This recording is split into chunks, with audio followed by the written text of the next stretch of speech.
Good afternoon, everybody. We have a special guest with us today who will speak momentarily.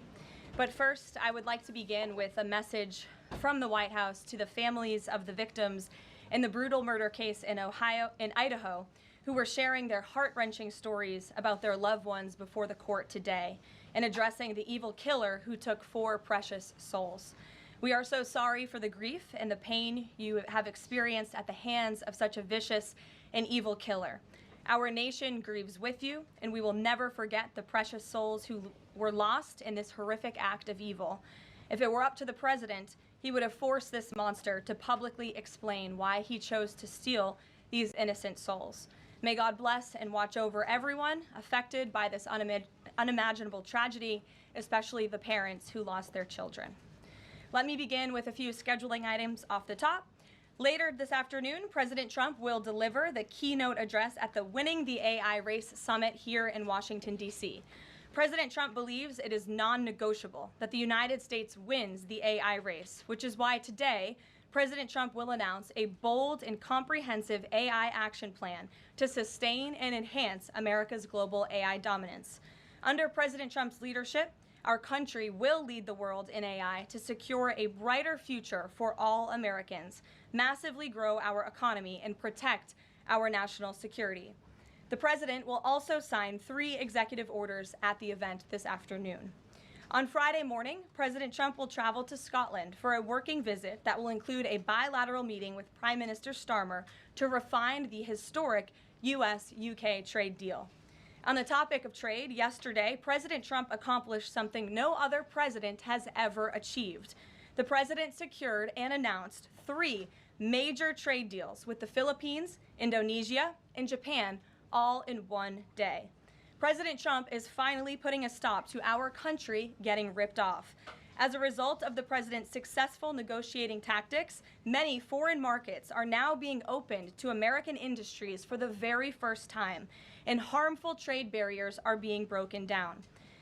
Thanks to President Trump, these countries around the world are agreeing to open their markets to American-made products and goods for the first time, which will lead to a boom in sales and profits for American businesses right here at home. As President Trump said, he will only lower tariff rates if a country agrees to open their market to American-made products. If not, they will continue to face tariffs and pay a steep price to do business in the United States of America, which remains the best market on the face of the planet. Also this week, the president officially marked 6 months here at the White House. He made big promises to the American people on the campaign trail last year, and he has unquestionably delivered on those promises in record time. The president has defeated the Biden inflation crisis to make America affordable again. Core inflation is currently at its lowest level in 4 years, and prices for everyday goods are falling. The president's pro-growth policies have fueled massive job growth across our country. Since the president has taken office, our economy has added nearly 700,000 new jobs, with native-born American workers accounting for all job gains. The president has put the economic needs of families and of workers first. He signed the largest tax cuts for the middle class in American history, including no tax on tips, overtime, and Social Security. We have also seen the president unquestionably deliver on his promise to secure our southern border. He has ended Biden's illegal alien invasion, and for 2 months in a row, 0 illegal aliens were released into our country. The president has also, as you all know, initiated the largest mass deportation campaign in American history.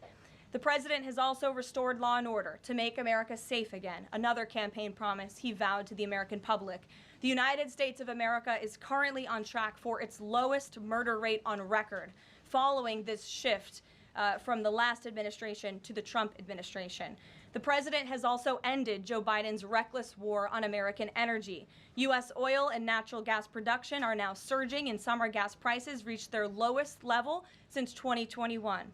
The president has also rebuilt our military, another campaign promise. He just signed the largest military investment in decades to modernize our armed forces with cutting-edge technology to replenish our stockpiles and provide American troops with the best equipment in the world. The U.S. Army, Navy, Air Force, and Space Force have all reached their recruitment goals months in advance. The The president has restored America's standing on the world stage, brought back peace through strength, and brokered numerous peace agreements to end wars. Again, all of this in just 6 months. He obliterated Iran's nuclear program to end the war between Israel and Iran, got NATO members to raise their defense spending to 5% of GDP, and secured a ceasefire between India and Pakistan, as well as brokering a historic agreement between Rwanda and the Democratic Republic of the Congo. The president has already received 3 different Nobel Peace Prize nominations for his peacemaking efforts. Again, all of this progress, all of these accomplishments have occurred in just 6 months. We are truly just getting started, and we look forward to working with all of you for the next 3.5 years. On another matter, over the past few days, Director of National Intelligence Tulsi Gabbard has unveiled shocking new evidence that former President Barack Obama and top aides in the Obama administration conspired to subvert President Trump's 2016 election victory and undermine the democratic will of the American people. While publicly pretending to engage in a peaceful transfer of power, in private, former President Obama went to great and nefarious lengths to try to sow discord among the public and sabotage his successor, President Trump.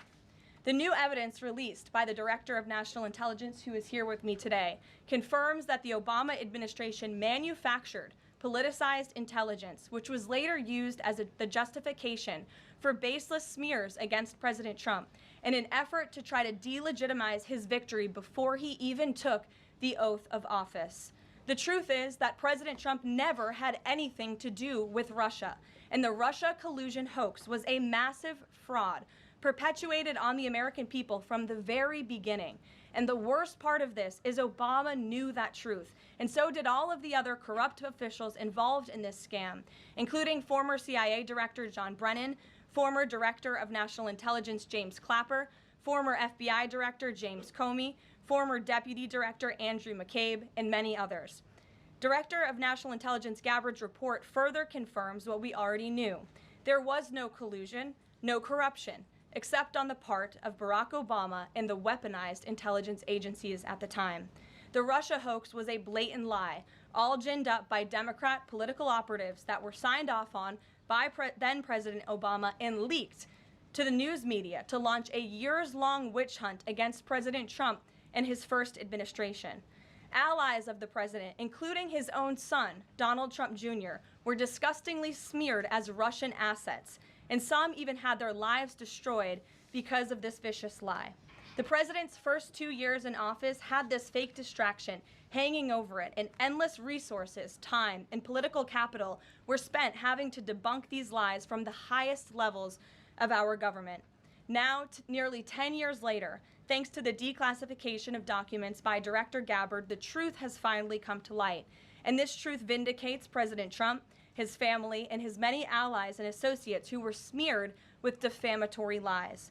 President Trump was right from the beginning about all of this, and we are grateful that justice can be served.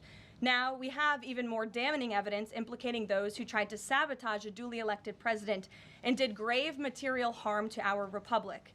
Thanks to additional important work done by CIA Director Ratcliffe, Committee Chairman Rick Crawford over the past few months, a newly declassified 2020 report prepared by the House Permanent Select Committee on Intelligence, which DNI Director Gabbard has declassified, found that the intel community did not have any direct information that Russian President Vladimir Putin wanted to help elect President Trump in 2016. And in fact, Russia was actively preparing for a Hillary Clinton victory.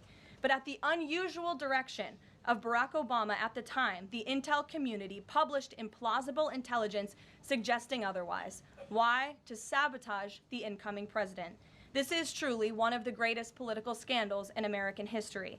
And reporters at legacy outlets, some of which are sitting in this room today, like the New York Times and the Washington Post, were ridiculously awarded Pulitzer Prizes for their perpetuation of this hoax. It's well past time for those awards to be stripped from the journalists who receive them. It is not journalism to propagate political disinformation in service of the Democrat Party and those in the intelligence community who hand over out of context and fake intelligence to push a false political narrative.